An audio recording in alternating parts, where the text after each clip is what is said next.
Shalom, selamat pagi. Suaranya belum kedengaran semuanya. Shalom, selamat pagi. Puji Tuhan.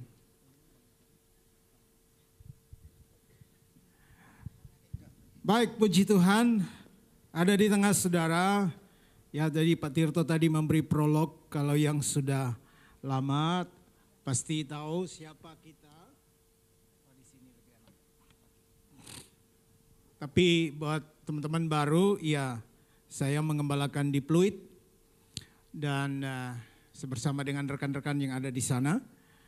Saya ingatkan sekali lagi bahwa yang akupuntur itu benar-benar bagus, sehingga kalau Bapak Ibu bisa membawa sahabat baru itu akan sangat baik, karena beliau akan mengobati dan saya melihatnya langsung, yang stroke bisa langsung jalan gitu, cuman ditusuk jarum.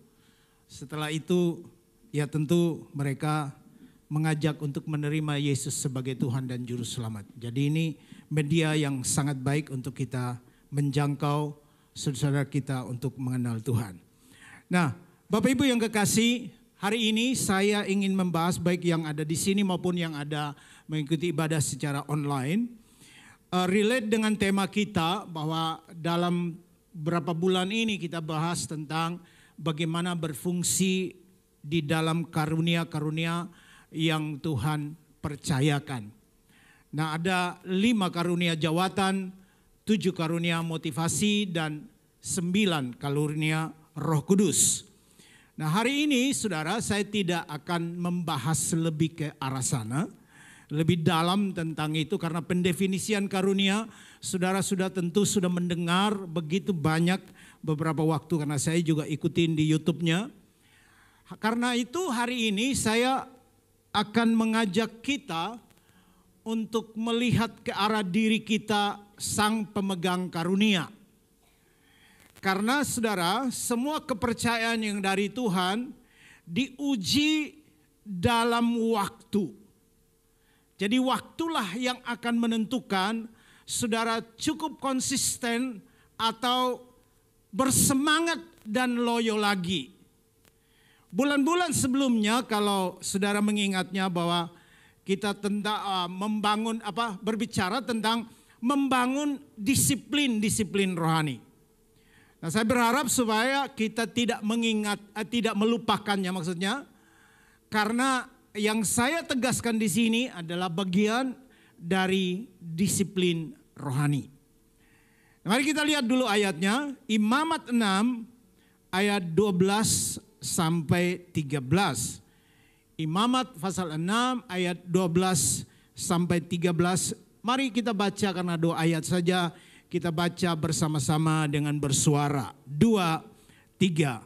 Api yang di atas mezbah itu harus dijaga supaya terus menyala. Jangan dibiarkan padam. Tiap-tiap pagi imam harus menaruh kayu di atas mezbah, mengatur korban bakaran di atasnya, membakar segala lemak korban keselamatan di sana. Harus dijaga supaya api tetap menyala di atas mezbah, janganlah dibiarkan padam. Nah, saudara, dalam perjanjian lama, imamlah yang dipercaya menerima karunia-karunia. Dan ketika mereka menerima jawatan itu dan mereka berfungsi di dalam rumah Tuhan, maka mereka tidak boleh berhenti sampai nanti kematian. Karena imam itu terus bertugas seumur hidupnya. Dan karena dia menerima jawatan itu, mandat itu dari Tuhan, maka dia dan keluarganya akan terlibat di dalam tugas keimamatan itu. Kalau kita melihat di sini, perjanjian lama ini karena adanya di Kemah Musa. Kemah Musa, Tuhan menetapkan Harun dan keluarganya untuk melayani di kemah ini. Nah, kalau hari ini kita aplikasikan dalam hidup kita, dan jika tubuh kita, tubuh saya dan saudara adalah bait Allah, maka mezbahnya adalah hati kita. Mezbahnya adalah hati kita. Nah, ayat ini berkata begini, bahwa mezbah itu harus tetap menyala apinya, tidak boleh padam. Nah, tadi saya sudah ingatkan bahwa karunia akan diuji dengan waktu. Setiap pelayan Tuhan diuji dengan waktu. Saya tahun ini 30 tahun full time melayani Tuhan. Masih kalah mungkin dari Pak Lukas dan teman-teman yang lain. Tapi saya coba mereflek, apakah api saya masih tetap bernyala untuk Tuhan? Atau hal-hal yang lain menggeser kita. Saudara, kita kalau bergeser itu sedikit saja, enggak usah panjang saudara, enggak usah banyak. Saudara bergeser 1 derajat saja dalam hidupmu tiap hari. Maka di hari yang ke-100, saudara akan tahu betapa miringnya hidup saudara. Itu mulai dari 1 derajat.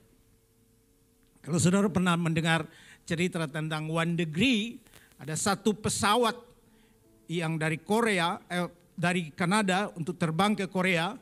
Ketika dia terbang dari Kanada, pilotnya tuh salah men-set bedanya 1 derajat. Saudara tahu pesawat itu melenceng begitu jauh sehingga dia masuk di zona militer Rusia. Ketika diperingatkan, pilotnya panik dan orang-orang Rusia menembak pesawat itu, tentara maksudnya, dan jatuh semua penumpangnya mati. Itu dimulai dari 1 derajat. Betapa bahayanya kalau kita tidak menjaga atmosfer rohani hidup kita dan kita meleset kecil saja dalam hidup kita, maka kita akan semakin menjauh di hari-hari yang ke depan. Nah, karena itu saudara, imam berbicara tentang pribadi kita. Imam berbicara tentang siapa kita di hadapan Tuhan. Di dalam 1 Petrus 2 ayat 9 dikatakan begini, tetapi kamulah bangsa yang terpilih, imamat yang rajani, bangsa yang kudus, umat kepunyaan Allah sendiri. So imam atau orang-orang yang menerima karunia, saudara harus sadari ini. Saudara adalah orang pilihannya Tuhan. Coba katakan sebelahmu, kamu orang pilihannya Tuhan.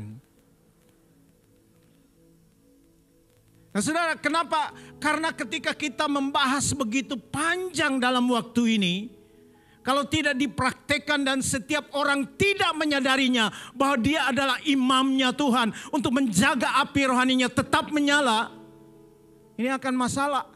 Karena saudara akan ada di gereja dan biasa saja. Karena di gereja sebetulnya ada 2 kelompok saja. Kelompok yang mau terlibat melayani dan kelompok yang mau dilayani. Coba lihat di sebelahnya, dia yang mana? Ya, dia yang mau terlibat melayani atau dia yang siap untuk dilayani? Kalau ngomong begini, ngomong karunia, saya kutip satu cerita dari seorang hamba Tuhan yang saya lihat di YouTube. Dia menceritakan tentang 2 anak muda yang satu waktu datang ke hadapan Tuhan dan minta supaya dikasih karunia. Tuhan bilang karunianya tinggal 2. Jadi kalian boleh pilih, 1 orang ambil 1. 2 karunia yang tersisa di sana yaitu karunia menerima dan karunia memberi. Coba ulang sekali lagi, karunia apa? Menerima dan karunia apa? Memberi. Kalau saudara orang pertama yang suruh maju, saudara pilih yang mana? Ayo, jujur, dalam hati nggak usah kasih tahu lah. Ya, ini masih muda nih, semangat nih. Ya, pilih yang mana? Menerima atau memberi? Orang yang pertama maju dan mengambil karunia yang mana? Menerima. Dia ambil menerima. Yang kedua maju sambil, aduh kok dia ambil itu menerima. Wah berarti giliran saya harus ambil yang memberi. Ya sudahlah, dia ambil. Beberapa tahun kemudian, 10-12 tahun kemudian mereka ketemu di perempatan jalan. Mereka ketemu di perempatan jalan. Bertemu lagi. Terus mereka, kamu. Yang karunia menerima, memegang satu topi dan jalan minta-minta terus gitu ya. Yang karunia memberi, dia duduk di atas mobil, membuka kacanya dan mengulurkan tangannya. Saudara mau yang mana sekarang? Tadi kan ada di dalam hatimu, saya kira-kira lebih tahu lah gitu ya. Bahwa kamu mau menerima kan. Nah ini betul saudara. Kalau kamu mau menerima, Alkitab tidak katakan menerima itu salah. Tetapi Alkitab katakan begini, terlebih berkat memberi daripada menerima. Kalau begitu semua karunia yang kita punyai itu dipakai untuk memberi, memberkati orang lain. So di dalam jemaat, mari saudara terlibat, jangan duduk-duduk saja. Tapi semua kita yang adalah imamat yang rajani dipanggil Tuhan untuk terlibat menjadi hamba-hambanya, menjadi pelayan-pelayannya. Yang setuju katakan amin. Yang setuju beri tepuk tangan dulu bagi Tuhan kita. Jadi kita adalah imamat yang rajani. Kita dipilih. Daud menyadari dia adalah pilihan Tuhan. Itu sebabnya dia punya keberanian menghadapi Goliat. Daud punya itu. Minggu lalu Pak Lukas berkhotbah tentang pondok Daud yang dipulihkan kembali. Tetapi saudara tahu, Daud menjaga apinya dengan mengatakan kepada jiwanya, "Hai jiwaku, pujilah Tuhan." Daud memberikan keputusan kepada dirinya supaya terus bangkit, menjaga atmosfer rohaninya, dan dia harus mempersembahkan hidupnya terus menerus di hadapan Tuhan. Daud berkata, lebih baik 1 hari di pelataran Tuhan daripada 1000 hari di tempat lain. Saudara, ini harus menjadi panggilan kita. Bahwa ketika kita ada di dalam ladang Tuhan, kita dipanggil untuk terlibat. Nah, penghalangnya ada saudara. Ketika kita ada dan memperbaiki pribadi kita untuk mulai perform dengan karunia yang kita terima. Kadang si iblis tidak pernah tinggal diam. Apa yang iblis bilang? Lu jangan sok-sok lah. Kamu kan orang bekas panti pijat kan? Kamu kan dulunya rajin selingkuh dan sekarang masih suka ngelirik-lirik kan? Nah, dengarkan baik.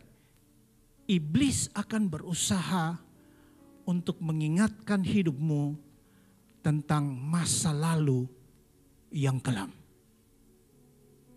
Tapi ketika engkau menerima karunia, menerima Yesus Kristus sebagai Tuhan dan Juru Selamat, Tuhan ingin mengingatkanmu akan masa depanmu. Tuhan ingin mengingatkan hidupmu bahwa engkau berharga dan mulia dalam pandangannya. Tuhan ingin mengingatkan hidupmu bahwa masa depan yang penuh harapan, rancangan yang terbaik buat hidupmu, itulah yang disediakan buat engkau. Karena itu jangan tunduk kepada bohongannya iblis. Kalau dia bilang bahwa kamu punya masa lalu yang jelek, kamu tidak boleh menyangkalnya. Kamu katakan, ya benar iblis. Karena kalau kamu menyangkalnya, dua-duanya pembohong. Iblis pembohong, lu juga ikut bohong. Tapi waktu kamu mengatakan, iblis benar, saya punya masa lalu. Tapi hari ini, saya dipilih Tuhan. Karena kamu adalah bangsa yang terpilih. Katakan sebelahmu, kamu adalah orang yang terpilih. Kamu adalah pribadi yang dipilih Tuhan menjadi imamnya. Karena itu, apa yang harus kita lakukan? Pakai hidupmu, pakai tubuhmu untuk menyenangkan Tuhan. Jangan lagi engkau melayani masa lalumu. Ketika engkau dituduh, kalau ada di antara kita yang tadi malam masih jatuh ke dalam dosa dan hari ini kamu ada di sini, ingat kamu dipilih Tuhan untuk bangkit. 7 kali orang benar jatuh tapi dia bangkit kembali. Dia tidak tenggelam di dalam keterpurukan hidupnya. Karena Tuhan mencari pribadi yang ingin dia percaya kasih karunia-Nya yang berlimpah-limpah. Dari masa ke masa Tuhan selalu mau menemukan pribadi-pribadi yang dapat dipercaya, dapat diandalkan. Saya berdoa dalam nama Yesus, saudaralah yang akan ditemukan hari ini di tempat ini. Yang setuju katakan amin. Yang setuju beri tepuk tangan bagi Tuhan. So hari ini Pak Lukas saya dengar minggu lalu ketika dia berkhotbah banyak mengajak saudara menyembah. Rasanya gereja harus lebih banyak bernyanyi gitu ya. Ya, walaupun ada pendeta yang berkata kita bernyanyi, kita mengungkapkan isi hati kita. Ketika kita mendengar firman kita izinkan Tuhan berbicara. Tapi harus dua-duanya berimbang. Katakan seimbang. Nah karena itu saya ingin mengajak kita, ada lagu yang sangat lama. Tapi buat saudara yang mungkin baru, lagu ini jadi lagu baru, gak apa-apa. Tapi lagu ini kata-katanya sangat baik untuk mengingatkan pribadi saya dan saudara bahwa perkenanan Tuhan di atas semua dan segala sesuatu. Kalau saudara bisa ditemukan seperti Daud ditemukan Tuhan, maka jangan pernah takut. Karena seperti yang lagu tadi kita nyanyikan, lewati tak ada lembah kelam, ya, jadi tidak ada lembah kekelaman yang kita lewati tanpa hadir Tuhan di sana. Dia selalu ada bagi kita, Dia menyertai kita. Karena itu hari ini saya ingin mengajak saudara, mari renungkan lagu ini, ikut bernyanyi. Kalau saudara yang lama dan tahu lagu ini, saudara boleh bernyanyi bersama saya. Biarlah hidupku bagimu sebagai pujian yang berkenan dalam perbuatanku dan perkataanku. Ku sembah Kau Tuhan selalu. Aku mau bernyanyi setiap hari, bersyukur buat nafas yang Kau beri. Oh, dari pagi hari hingga datang malam, ku sembah Kau Tuhan selalu.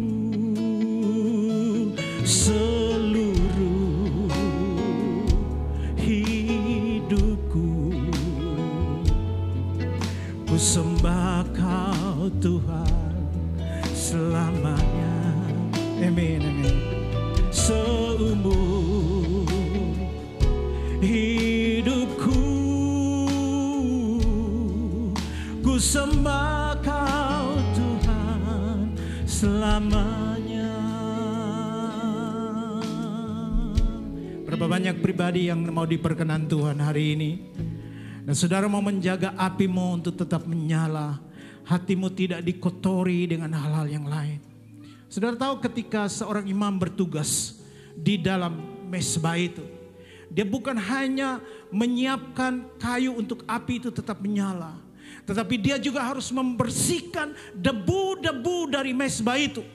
Sehingga ketika korban itu ditaruh di sana, tidak ada abu yang menghalangi api itu tetap bernyala.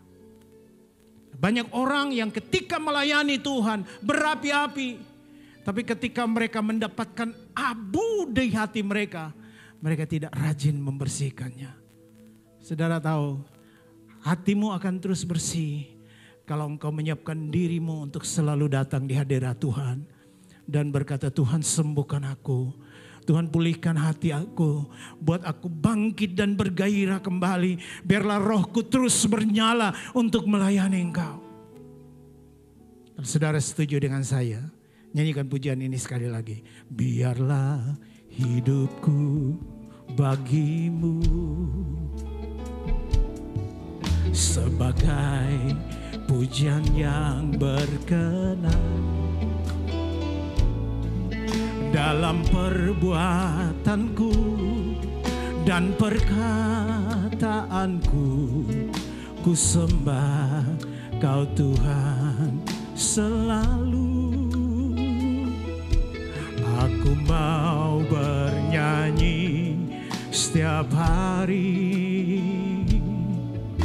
bermazmur buat nafas yang Kau beri. Dari pagi hari hingga datang malam, ku sembah Kau Tuhan selalu. Angkat tanganmu kepada Tuhan. Seluruh hidupku ku sembah Kau Tuhan selamanya. Seumur hidupku ku sembah Kau Tuhan selamanya. Bahwa Tuhan ingin mencari pribadi kita dan Dia berkenan kepada kita, itu harus menjadi target perjalanan rohani kita. Kalau saudara melihat di dalam Kejadian 4 ayat 4 dan 5, ada satu cerita di sana tentang Kain dan Habel. Kain dan Habel. Kejadian 4 ayat 4 dan 5. Coba baca bersama saya. Habel juga mempersembahkan korban persembahan dari anak sulung kambing dombanya, yakni lemak-lemaknya. Maka Tuhan mengindahkan Habel dan korban persembahannya itu. Tetapi Kain dan korban persembahannya tidak diindahkannya. Lalu hati Kain menjadi sangat panas dan mukanya muram. Saudara melihat sini ada banyak yang dibahas bahwa seolah-olah karena Kain mempersembahkan buah-buahan sehingga dia tidak diperkenan Tuhan. Sementara Habel mempersembahkan daging-dagingan sehingga dia diterima Tuhan. Seolah-olah Tuhan gak suka vegetarian. Tapi kalau saudara melihatnya di sini, kalimat ini penting sekali. Maka Tuhan mengindahkan Habel dan korbannya. So, perhatikan ke sini.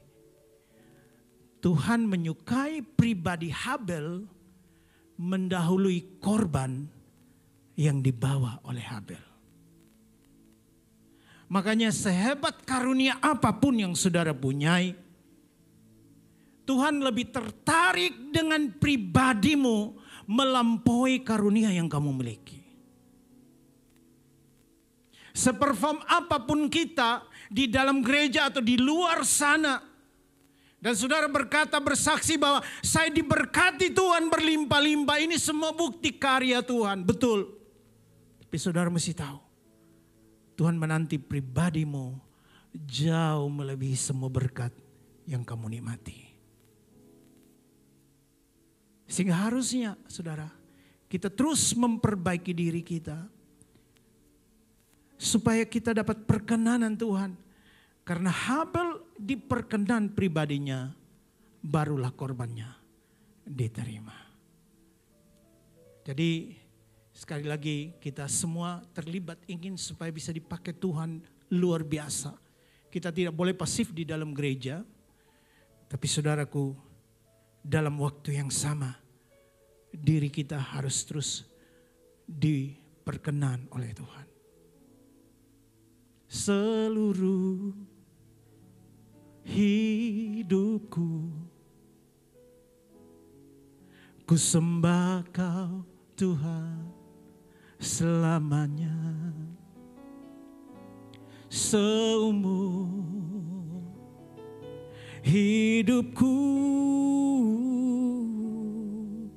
ku sembah Kau Tuhan selamanya.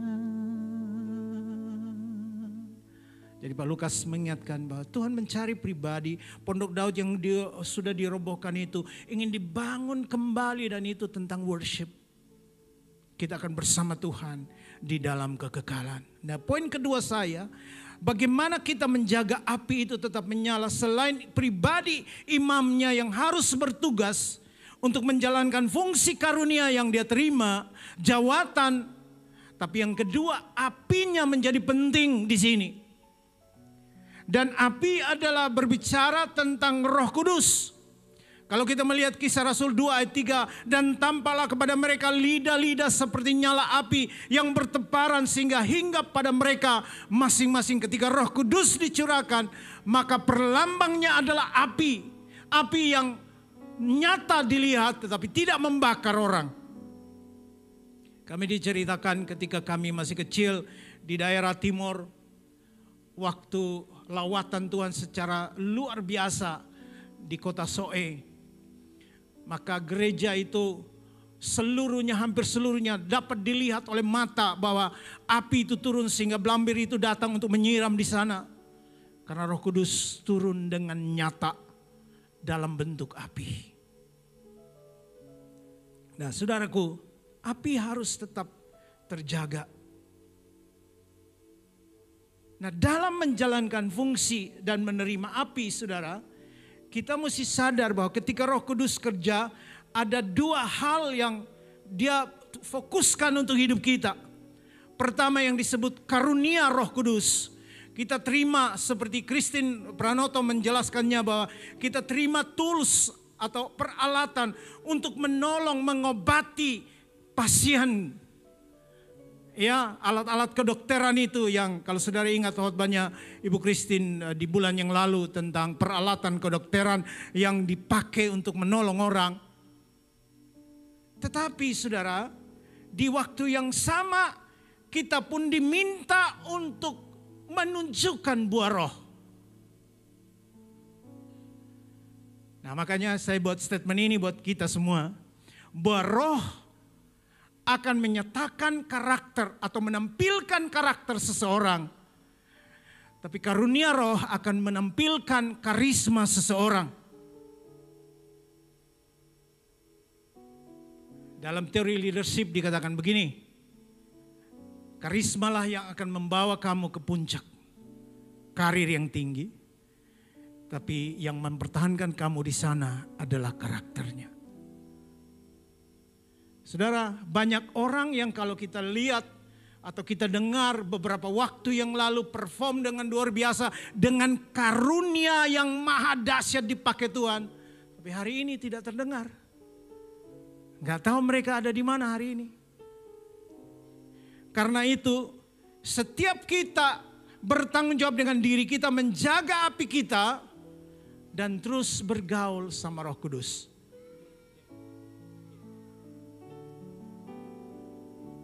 Karena hanya dengan kita bergaul kepada Roh Kudus dan karena karunia itu datangnya dari Roh Kudus, kita bisa memanifestasikan apa yang Tuhan mau untuk kita pakai buat melayani orang lain. Saya punya pengalaman untuk berjalan bersama Tuhan dan Roh-Nya. Setiap kali saya melayani, saya selalu bertanya, Tuhan, Roh Kudus apa yang harus dikatakan? Roh Kudus apa yang perlu disampaikan? Doa macam apa, firman macam apa yang harus diucapkan? Saya dan istri satu waktu melayani seorang anak muda yang kena satu virus di dalam dirinya. Dan sudah diobati sampai ke Singapura, kemana-mana. Enggak sembuh-sembuh karena virusnya enggak pernah diketemukan. Membuat dia tidak bisa berjalan.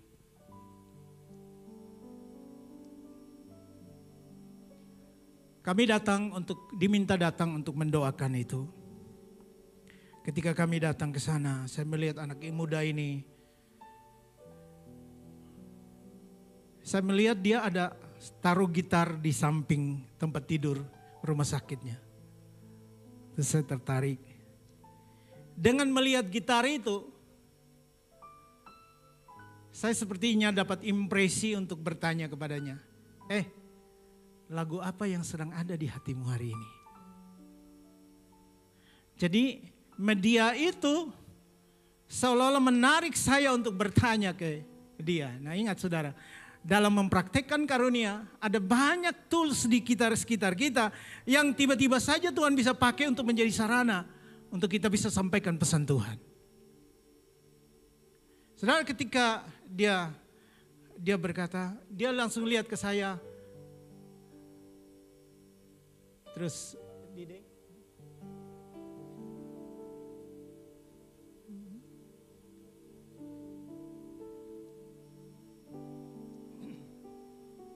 ketika dia lihat ke saya, dia bilang, hanya Engkau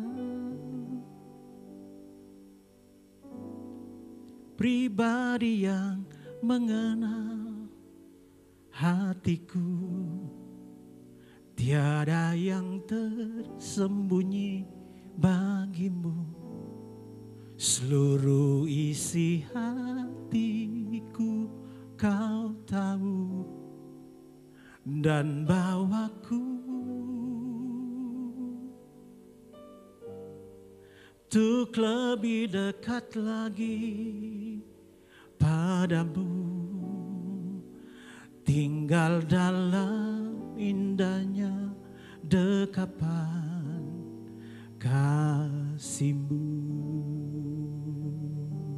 Sudah tahu, saya banyak melayani, tapi waktu itu hadirat Tuhan melanda. Saya lihat naik-naiknya ada di situ, keluarganya ada di situ. Tidak ada yang tidak dilawat Tuhan, semuanya nangis. Lagu sesederhana itu tanpa musik. Saudara tahu, malamnya dokter menemukan virus yang membuat anak ini tidak berjalan. Dan mereka berkata, ada rumah sakit yang harus menangani ini. Dan setelah dibawa ke rumah sakit itu, anak itu besoknya dapat penanganan, sembuh dan bisa berjalan sampai hari ini. Dimulai dari mana? Lawatan Tuhan turun hanya karena hanya Engkau. Nyanyi bersama. Pribadi yang mengenal hatiku, tiada yang tersembunyi bagimu, seluruh isi hatiku Kau tahu, dan bawaku untuk lebih dekat lagi padamu, tinggal dalam indahnya dekapan kasih-Mu. Boleh angkat tanganmu sekali lagi. Hanya Engkau Tuhan, kenali hati kami, pribadi yang mengenal hatiku, tiada yang tersembunyi bagimu, seluruh isi hatiku Kau tahu, dan bawaku untuk lebih dekat lagi padamu, tinggal dalam indahnya dekapan kasih-Mu. Kami mau tinggal,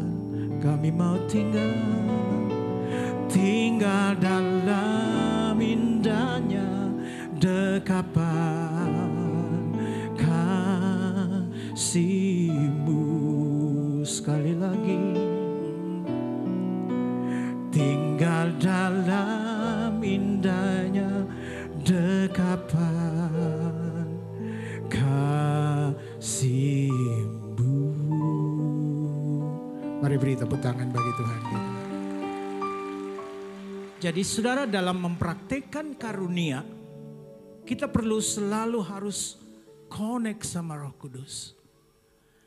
Beberapa bulan lalu kan dibahas tentang bagaimana membangun manusia roh kita. Saudara masih ingat pelajaran-pelajaran itu?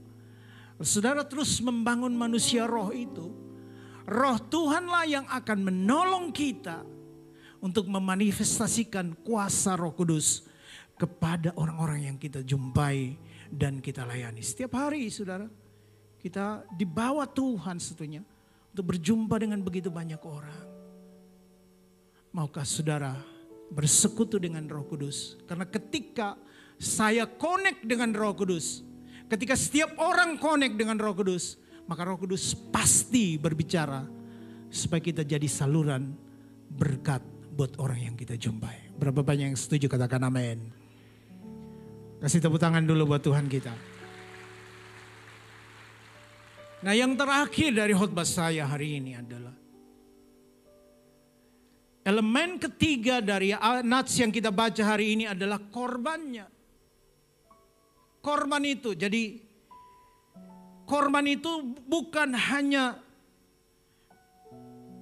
dijaga supaya korban itu kudus dan layak, tapi korban itu menjadi energi supaya api itu tetap menyala. Nah, di sini dikatakan setiap pagi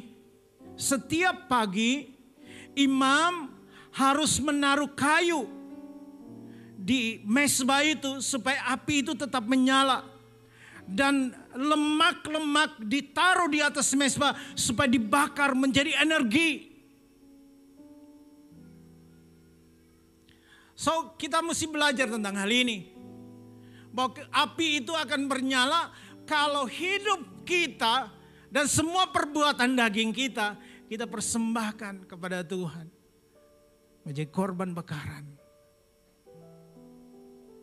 Jadi bukan lagi jaim di hadapan Tuhan, tetapi apa adanya. Kalau saudara baca Daud, dia ngomongnya luar biasa. Tuhan, kenapa orang fasik itu gemuk-gemuk? Kenapa kok mereka suka tertawa, senang-senang melulu? Sedangkan saya punya karunia banyak masalah. Ya gitu. Jadi Daud mengungkapkan hal yang mungkin itu dagingnya itu yang menghambat dia. Paulus katakan seperti duri di dalam dirinya, tapi semuanya dibawa ke mezbah Tuhan. Dia bakar di sana. Dan itu menjadi energi untuk hidupnya tetap bernyala bagi Tuhan. Jangan simpan kekesalanmu. Kalau itu tidak bisa diceritakan kepada siapapun, ceritakan kepada Tuhan. Bukankah dia yang berkata, marilah kepadaku semua yang letih lesu dan berbeban berat, aku Tuhan akan memberikan kelegaan kepadamu. Yang kedua, kalau api itu tetap bernyala dengan kayu, ingat saudara, setiap pagi di dalam doa kita, di dalam aktivitas kita, maukah saudara memulainya dengan berkata, Tuhan, siapa yang akan saya jumpai hari ini? Siapa yang saya bisa doakan? Setiap pagi jangan hanya berondong Tuhan dengan keluh kesahmu, dengan pergumulanmu. Tapi maukah kalau engkau mau supaya hidupmu ditolong, engkau melakukan itu buat orang lain. Ketika kami belum punya rumah, kami kontrak pindah sampai 9 kali. Ada orang yang 20 kali. Kami 9 kali kontrak. Pindah dari satu tempat. Itu pas tuan rumahnya berkata, maaf rumahnya gak bisa diperpanjang. Itu aduh, bayangin mesti cari truk, mesti pindahin gitu. Dan itu hal yang luar biasa. Satu waktu istri saya bilang begini, capek kita pindah-pindah terus. Doa minta rumah.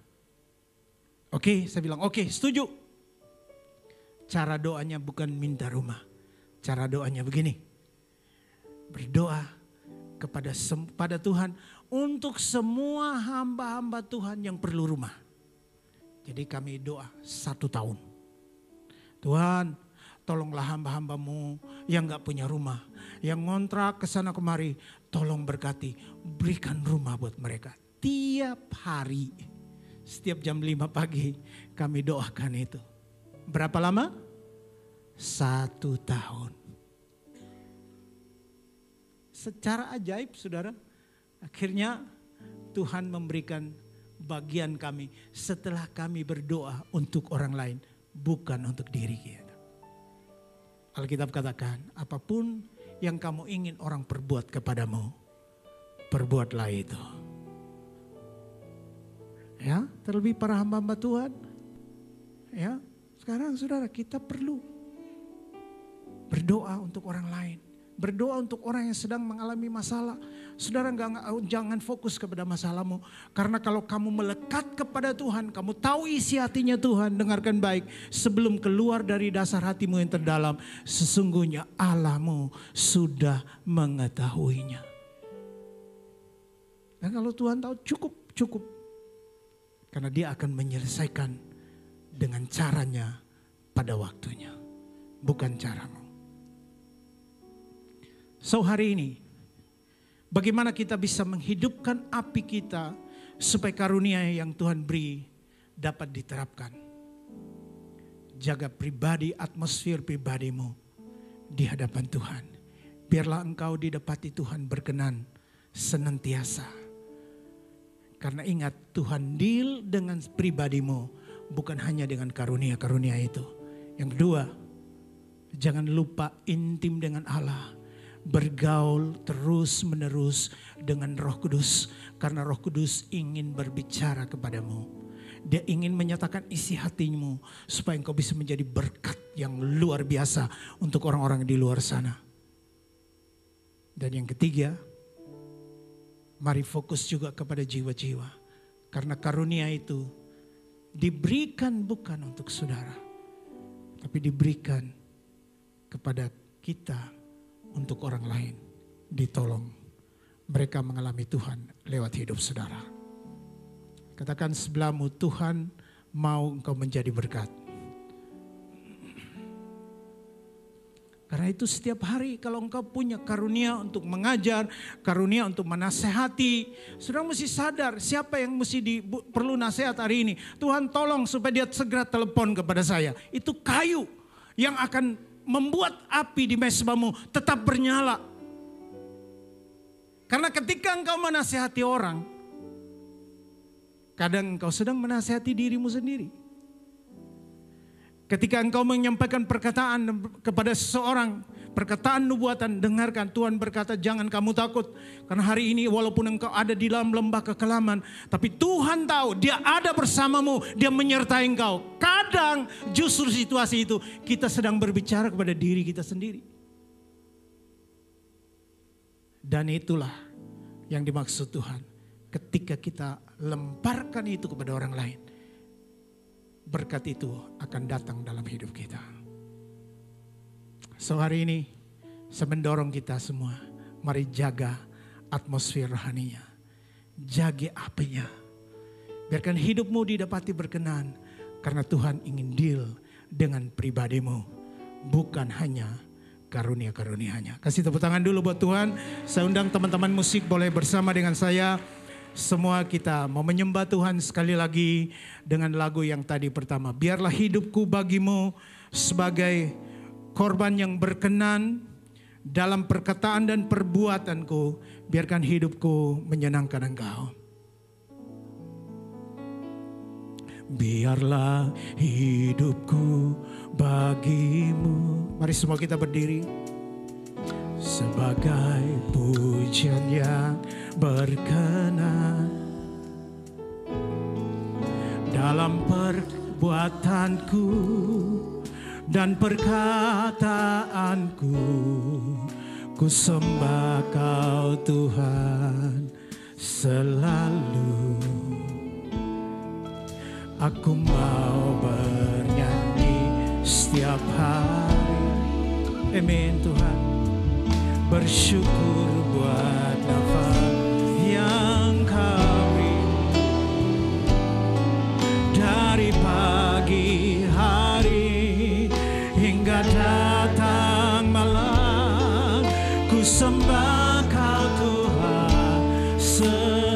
Saudara boleh tanganmu terangkat kepada Tuhan. Seluruh hidup.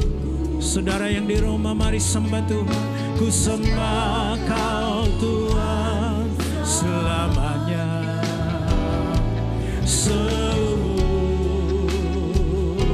hidupku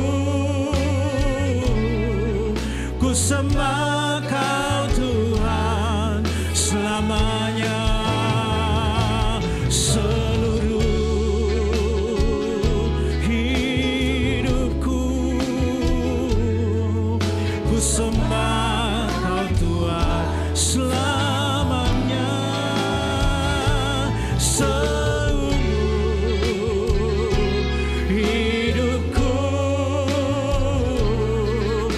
Sembah Kau Tuhan selamanya. Seluruh hidup, seluruh.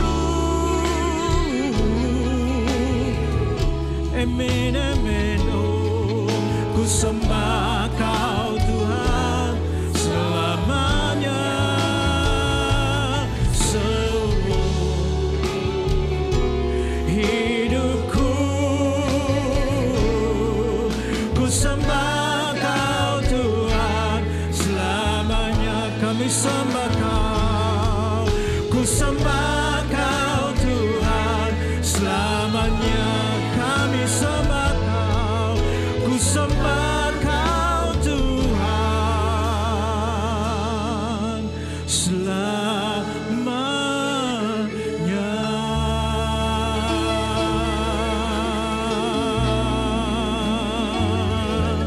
Haleluya, mari sembah Dia.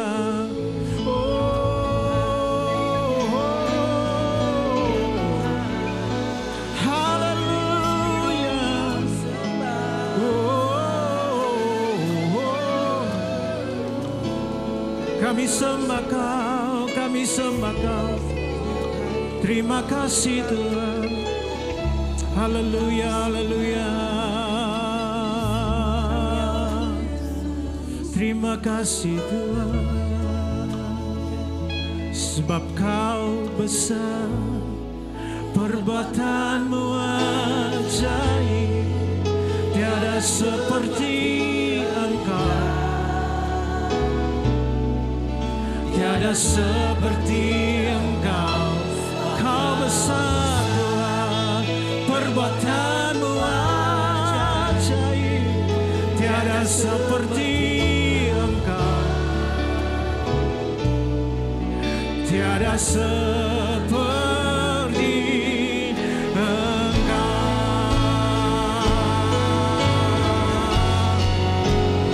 Kau besar Tuhan, perbuatan-Mu ajaib, Kau ajaib Tuhan. Haleluya, haleluya. Tiada seperti Engkau, Kau besar Tuhan, perbuatan-Mu ajaib, tiada seperti Engkau, tiada seperti tiada seperti Kau, tiada seperti haleluya, tiada seperti-Mu, tiada seperti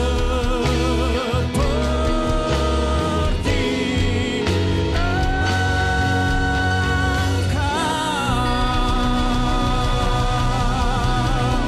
Yes Lord, yes Lord, yes Lord, yes Lord. Haleluya, haleluya, haleluya.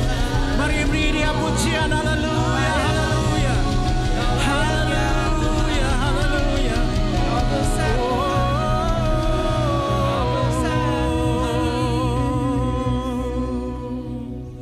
Biar Kau dapati Tuhan, kami berkenan kepadamu. Seperti Habel diperkenan dan korbannya diterima. Biar hidup kami menjadi persembahan yang hidup, yang kudus, yang berkenan kepada Allah. Itu adalah ibadah kami. Sehingga di dalam seluruh aktivitas hidup kami ya Tuhan, nama-Mu dipermuliakan. Karakter Kristus terlihat kepada dunia ini. Dunia melihat bahwa ada Kristus bermanifestasi lewat sikap, perkataan, dan perbuatan kami. Dalam semuanya ya Tuhan, Engkau boleh disukakan. Terima kasih untuk hari ini. Berkati umat-Mu, sembuhkan yang sakit Tuhan. Kalau engkau sakit hari ini, taruh tangan di bagian yang sakit. Terimalah kesembuhan di dalam nama Yesus. Bukankah Tuhan Allahmu telah berfirman, akulah Allah yang menyembuhkan engkau. Karena itu jadilah sembuh di dalam nama Yesus Kristus, jadilah sembuh. Kalau engkau lemah hari ini, terima kekuatan baru. Ada anugerah yang berlimpah, ada kasih karunia-Nya yang dicurahkan kepadamu. Sekarang mengalir kasih karunia kekuatan kepadamu. Terima dengan imanmu, terima di dalam nama Yesus. Katakan, aku terima kekuatan baru.